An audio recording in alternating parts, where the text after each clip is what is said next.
Kemuliaan bagi Allah, saudara. Pada hari ini kita jumpa lagi dalam acara Suara Kasih, ya, Voice of Love, yang senantiasa setiap hari Minggu. Saudara, saksikan terus acara ini karena program-program kami akan memberikan sesuatu yang baru bagi saudara. Dan saya ingin saksikan bahwa minggu-minggu yang lalu, beberapa lama selama ini, ada banyak yang mendapatkan kesembuhan dari doa-doa bersama dengan mereka. Mereka menjawab kembali dalam SMS, terima kasih, doa mereka telah dijawab oleh Tuhan. Bukan karena kekuatan kami, tetapi semata-mata adalah anugerah yang Tuhan berikan bagi kami semua. Oleh sebab itu, jangan lupakan selalu nantikan acara ini setiap hari Minggu.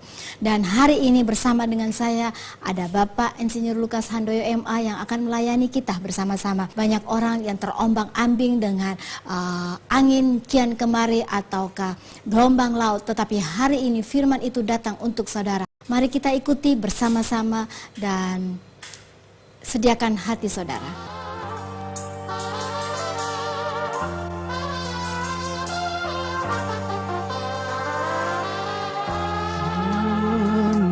Lembut Tuhan Yesus memanggil saya dan kau.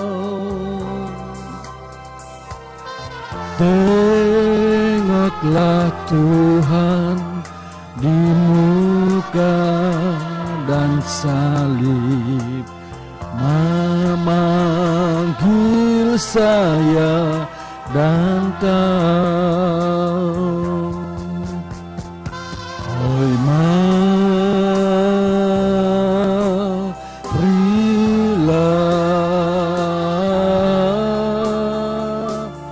orang berdosa pulang.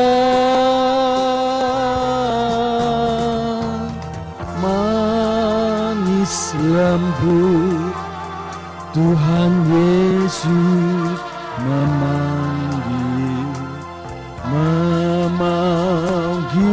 saya dan kau.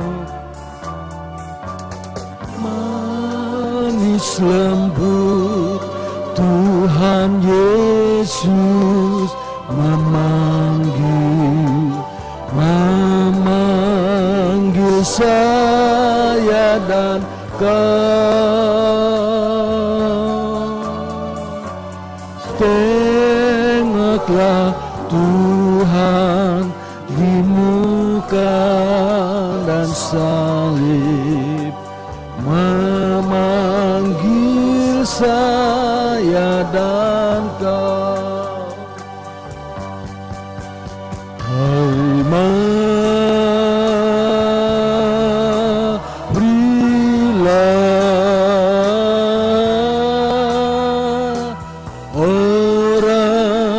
Berdosa pulang.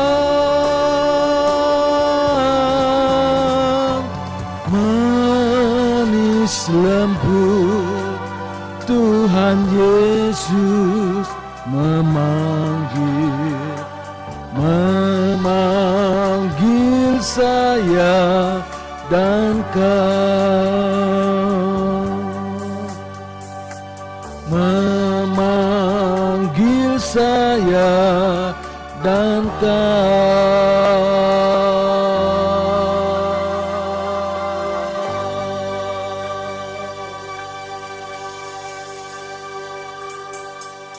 Shalom para pemirsa yang dikasihi oleh Tuhan. Hari ini kita bersuka cita, kita dapat berjumpa kembali.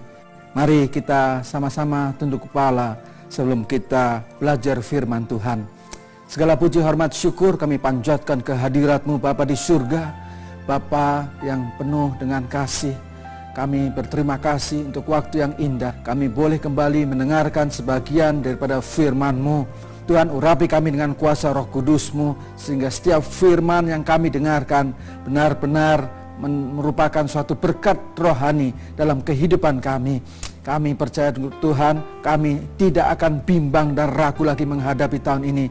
Karena kami tahu Engkau menuntun langkah kehidupan kami. Di dalam nama Yesus Kristus Tuhan kami naikkan pujian syukur. Amin. Saudara pemirsa yang saya kasih dalam Kristus, firman Tuhan hari ini terambil di dalam kitab Yakobus, pasal yang pertama, ayat yang ke-6 mulai hingga dengan ayat yang ke-8. Yakobus pasal yang pertama ayat ke-6 hingga 8. Demikian bunyi firman Tuhan. Hendaklah ia memintanya dalam iman dan sama sekali jangan bimbang. Sebab orang yang bimbang sama dengan gelombang laut yang diombang-ambingkan kian kemari oleh angin. Orang yang demikian janganlah mengira bahwa ia akan menerima sesuatu dari Tuhan. Sebab orang yang mendua hati tidak akan tenang dalam hidupnya. Saudara sekalian, ada sebuah ilustrasi yang indah untuk kita tentang orang yang bimbang. Di suatu jalan yang cukup ramai, di sebuah kota yang besar, kota yang padat lalu lintasnya, ada seorang ibu yang mau menyeberang jalan. Jalan itu cukup lebar. Ibu ini begitu tergesa-gesa menyeberangi jalan tersebut. Tetapi begitu ia sampai di tengah jalan, ia menjadi ragu-ragu, ia menjadi bimbang. Mau maju, dia lihat ada truk besar. Mau mundur, ada mobil-mobil yang begitu banyak. Rupa-rupanya ia memilih mundur karena ia begitu ragu dan takut. Pada saat ia mundur, pada saat itu pula ia terserempet dengan sebuah mobil.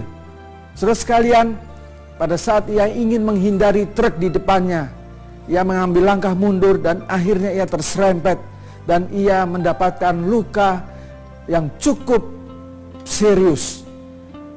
Nah, saya akan berbicara kepada saudara sekalian tentang bimbang, ragu-ragu. Saudara, kita tahu bahwa kita hidup sekarang ini di dalam situasi dunia yang tidak ada kepastiannya.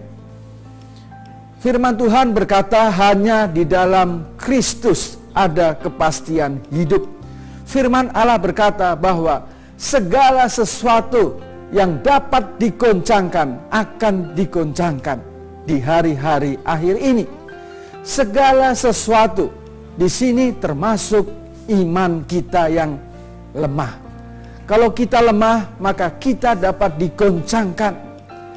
Apa yang terjadi pada saat kita bimbang, pada saat kita ragu-ragu untuk mengerjakan sesuatu yang Tuhan perintahkan kepada kita? Setan akan mengambil langkah pertama dan berhasil mendahului kita. Jika saudara ingin hidup dengan iman, kebimbangan adalah salah satu kebiasaan paling buruk yang menguasai hidup kita. Kebimbangan datang karena kita tidak membuat keputusan. Alkitab berkata, orang yang demikian tidak stabil dan tidak dapat diandalkan. Orang yang bimbang tidak yakin dengan segala sesuatu yang ia pikirkan, yang ia rasakan, dan yang ia putuskan.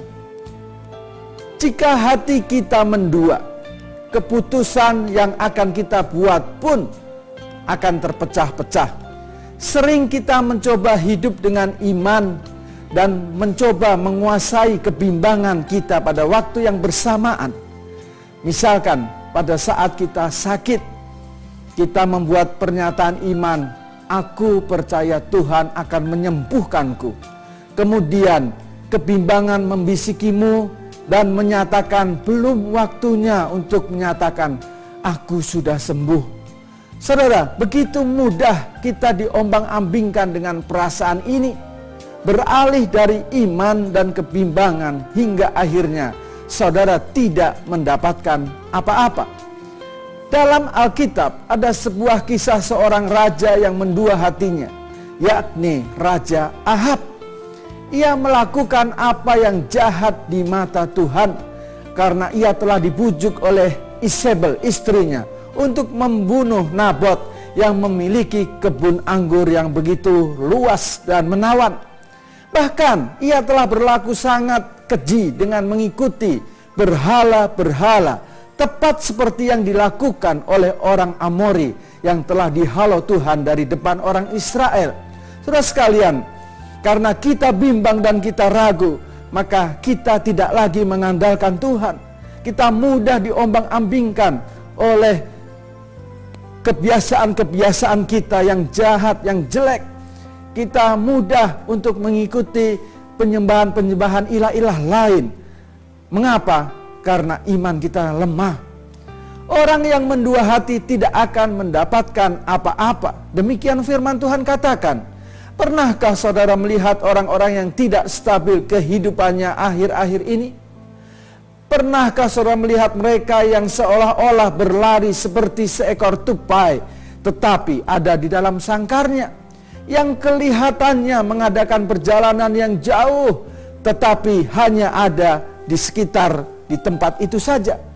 Apakah kita termasuk di dalam bilangan ini? Tidak ada fondasi yang tetap di hidup ini selain di dalam Kristus Yesus. Tuhan Yesus berkata, "Akulah batu karang yang teguh." Kita bisa mendapatkannya hanya dengan memperbaharui pikiran kita untuk percaya kepadanya. Seseorang yang komit dan memusatkan perhatian pada pekerjaan Tuhan akan memiliki fondasi yang lebih kuat dibandingkan dengan mereka yang tidak dapat membuat keputusan untuk melakukan sesuatu kepada Allah. Mungkin ada banyak hal yang membuat kita jatuh disebabkan pikiran kita yang tidak stabil. Ada banyak keputusan-keputusan yang harus kita pilih, yang harus kita tetapkan. Akankah saya pergi atau saya tinggal?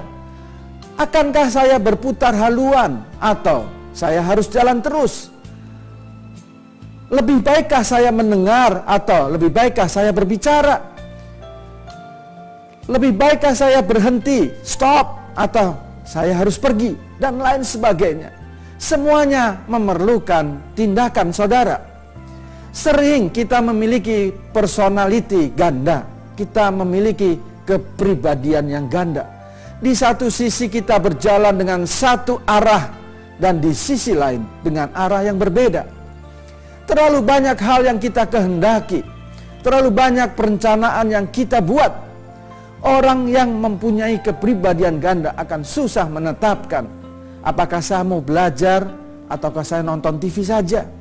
Apakah saya akan pergi shopping atau saya pergi ke gereja beribadah, memuji memuliakan nama Tuhan. Apakah saya akan berdoa atau saya lebih baik tidur. Akankah saya baca Alkitab, mempelajari firman Tuhan, merenungkan firman Tuhan, atau saya lebih baik membaca majalah-majalah, koran dan sebagainya. Apakah saya lebih baik pergi ke PA, ke pendalaman Alkitab, atau saya lebih baik tinggal di rumah saja?